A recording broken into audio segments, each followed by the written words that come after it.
اول شيء بسم الله الرحمن الرحيم، والصلاه والسلام على اشرف المرسلين. صلوا على محمد عليه الصلاه والسلام. اول شيء مباراه ممتعه جدا. نشكر الجمهور اللي كان روح رياضيه عاليه من الجمهور. لعبنا ضد فريق محترم جدا، لعبنا ضد تاريخ.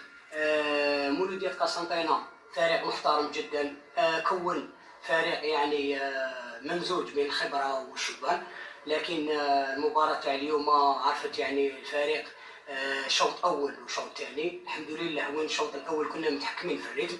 الشوط الثاني كانوا يعني كما نقولوا ديفيكولتي، وين الفريق بادر بالمولودية قسنطينة بادر في الهجوم واستغلينا ثغرات. عامل خبرة لعب الدور من شباباتنا الحمد لله يا ربي. نشكر اللاعبين، نشكر الطاقم الفني والاداري اللي راهم سهرانين على هذا الفريق، وان شاء الله يعني الهدف الاول والاخير